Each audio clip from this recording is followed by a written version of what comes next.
بسم اللہ الرحمن الرحیم۔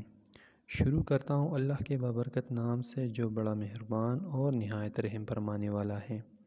آج کی ویڈیو میں آفاق سن سیریز جماعت ہفتم کی اردو کتاب میں سبق نمبر 2 نعت رسول مقبول خاتم النبیین صلی اللہ علیہ وآلہ وسلم کی مکمل تشریح کریں گے۔ تو چلیے چلتے ہیں پہلے شعر کی طرف۔ محمد مصطفیٰ محبوب داور سرور عالم، وہ جس کے دم سے مسجود ملائک بن گیا آدم۔ مصطفیٰ یہ رسول خدا صلی اللہ علیہ وآلہ وسلم کا لقب ہے، یعنی اللہ تعالیٰ کا انتخاب کیا ہوا۔ محبوب داور یعنی محبوب خدا، سرور عالم یعنی دونوں جہانوں کا سردار، مسجود ملائک یعنی حضرت آدم علیہ السلام۔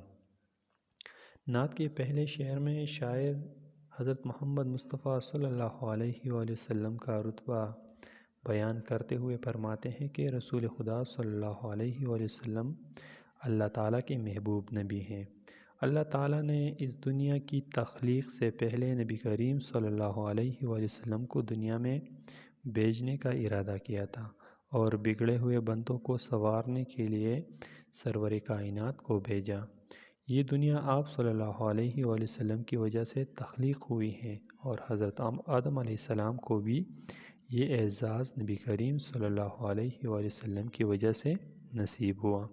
اگرچہ فرشتے اللہ تعالیٰ کے وہ مخلوق ہیں جو شب و روز اللہ تعالیٰ کی عبادت میں مصروف عمل رہتے ہیں، لیکن اللہ تعالیٰ کے حکم پر تمام فرشتوں نے حضرت آدم علیہ السلام کو سجدہ کیا اور یہ شرف حضرت آدم علیہ السلام کو نبی کریم صلی اللہ علیہ وسلم کے وسیلے سے ملا۔ دوسرا شعر ہے، کیا ساجد کو شیدا جس نے مسجود حقیقی پر، جھکایا عبد کو درگاہ معبود حقیقی پر۔ ساجد سجدہ کرنے والا، شیدا عاشق یا دیوانہ، مسجود حقیقی یعنی اللہ تعالی، عبد بندہ، درگاہ یعنی عبادت گاہ، معبود حقیقی یعنی معبود حقیقی سے مراد حقیقی رب یعنی اللہ تعالیٰ ہے۔ دوسرے شعر میں شاعر فرماتے ہیں کہ نبی کریم صلی اللہ علیہ وآلہ وسلم نے لوگوں کو سچائی کا راستہ دکھایا، جس کی وجہ سے لوگ اللہ تعالیٰ کی بارگاہ میں سر بسجود ہو گئے۔ آپ صلی اللہ علیہ وآلہ وسلم نے عرب کی گمراہ قوم کو جو گناہوں میں مست تھی، ان کو اللہ تعالیٰ کے دربار میں سجدہ کرنے پر راضی کیا۔ حضرت محمد صلی اللہ علیہ وآلہ وسلم کی آمد سے دور جاہلیت کا خاتمہ ہوا۔ آپ صلی اللہ علیہ وآلہ وسلم نے اللہ کا پیغام گھر گھر پہنچا کر بھٹکائے ہوئے لوگوں کو بارگاہ الہی میں کھڑا کر دیا۔ اللہ تعالیٰ کے نافرمان بندوں کے دلوں میں حقیقی رب یعنی اللہ تعالیٰ کی اتنی محبت ڈالی کہ وہ ہر پریشانی اور ہر مرض کا علاج سجدے میں ڈھونڈنے لگے۔ تیسرا شعر ہے، دلائے حق پرستوں کو حقوق زندگی جس نے، کیا باطل کو غرق موجِ شرمندگی جس نے۔ حق پرست یعنی ایک اللہ کو ماننے والے، باطل جھوٹا یا حقیقت سے انکار کرنے والے، غرق موج شرمندگی یعنی بہت زیادہ شرمندہ ہونا۔ حافظ جلندری اس شعر میں انسانی حقوق کا تذکرہ کرتے ہوئے فرماتے ہیں کہ تاریکی میں ڈوبے ہوئے لوگوں کے پاس زندگی گزارنے کے حقوق نہیں تھے۔ آپ صلی اللہ علیہ وآلہ وسلم نے اللہ تعالیٰ کی تعلیمات پہنچا کر کفر و شرک کو جڑ سے اکھاڑ دیا اور جھوٹ کو شرمندگی کے سمندر میں غرق کر دیا۔ دین اسلام میں آپ صلی اللہ علیہ وآلہ وسلم نے لوگوں کو ان کے جائز حقوق دلوائے۔ آپ صلی اللہ علیہ وآلہ وسلم کی تعلیمات کی وجہ سے عرب کا معاشرہ تمام برائیوں سے پاک ہو گیا۔ مختصراً ہم یہ کہہ سکتے ہیں کہ نبی کریم صلی اللہ علیہ وآلہ وسلم نے سجدہ کرنے والوں کو حقیقت سے آگاہ کیا۔ چوتھا شعر ہے: گداؤں کو شہنشاہی کے قابل کر دیا جس نے، غرور نسل کا افسون باطل کر دیا جس نے۔ تو گدا یعنی فقیر، درویش، شہنشاہی یعنی بادشاہی، افسون باطل یعنی کفر کا جادو۔ تو چوتھے شعر میں شاعر فرماتے ہیں کہ زمانہ جاہلیت میں ذات پات کا رواج عام تھا، رسول خدا صلی اللہ علیہ وآلہ وسلم کے آنے سے تمام تر نسلی امتیازات ختم ہو گئے۔ آخری خطبے میں آپ صلی اللہ علیہ وآلہ وسلم نے سب کو اعلان کیا کہ اے لوگو سن لو، دین اسلام میں کسی کالے کو گورے پر، کسی گورے کو کالے پر، کسی عربی کو اعجمی پر اور کسی اعجمی کو عربی پر کوئی فوقیت حاصل نہیں، اگر ہے تو صرف تقوی کی بنا پر۔ تمام لوگ اللہ تعالیٰ کے بندے ہیں، اللہ تعالیٰ ہم سب کا خالق و مالک ہے۔ آپ صلی اللہ علیہ وآلہ وسلم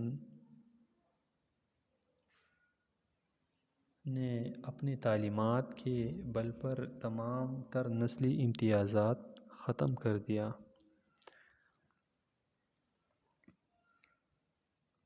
پانچواں شعر ہے: وہ جس کا ذکر ہوتا ہے زمین و آسمانوں میں، فرشتوں کی دعاؤں میں، مؤذن کی اذانوں میں۔ تو اس میں مشکل الفاظ نہیں ہے، اس کی تشریح کچھ یوں ہے۔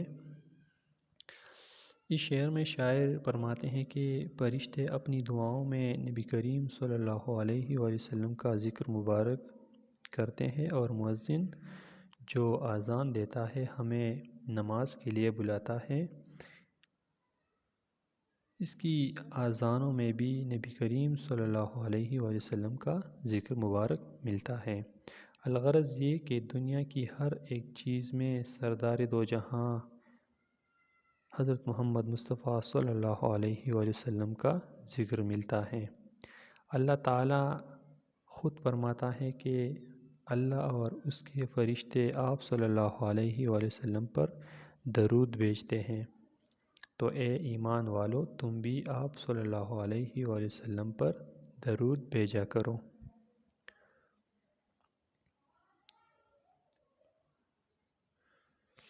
چھٹا شعر ہے: وہ جس کے معجزے نے نظم ہستی کو سنوارا ہے، وہ بے یاروں کا یارا، بے سہاروں کا سہارا ہے۔ تو شاعر فرماتے ہیں کہ آپ صلی اللہ علیہ وآلہ وسلم خود بچپن میں یتیم ہو گئے تھے، دوسرے یتیموں کا درد وہ خوب سمجھتے تھے۔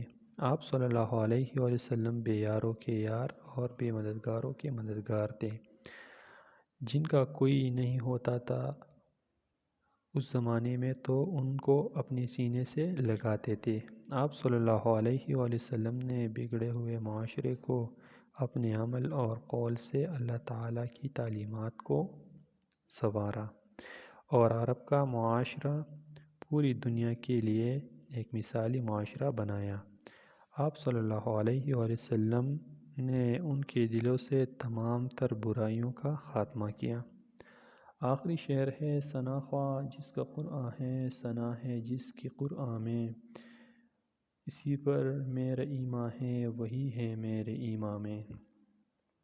تو آخری شعر میں شاعر محبوب خدا صلی اللہ علیہ وآلہ وسلم کی تعریف بیان کرتے ہوئے فرماتے ہیں کہ آپ صلی اللہ علیہ وآلہ وسلم کی حمد و ثنا قرآن کریم بیان کرتا ہے۔ شاعر کا کہنا ہے کہ اللہ تعالیٰ نے آپ صلی اللہ علیہ وآلہ وسلم کی تعریف میں پورا قرآن کریم اتارا ہے۔ قرآن کریم میں اللہ تعالیٰ خود آپ صلی اللہ علیہ وآلہ وسلم کی تعریف بیان فرماتا ہے۔ شاعر اپنے ایمان کی گواہی دیتا ہے کہ میں گواہی دیتا ہوں کہ حضرت محمد صلی اللہ علیہ وآلہ وسلم اللہ تعالیٰ کے آخری نبی ہیں، قیامت تک دوسرا کوئی نبی آنے والا نہیں ہے۔ تو امید کرتا ہوں کہ آپ تمام کو، جتنے بھی دیکھنے والے ہیں سننے والے ہیں، سب کو یہ ویڈیو پسند آئی ہوگی۔ امید کرتا ہوں کہ آپ لوگوں نے بھرپور استفادہ حاصل کیا ہوگا۔ تو اگلی ویڈیو کے لیے اپنے محسن کو اجازت دیجیے۔ اللہ نگہبان۔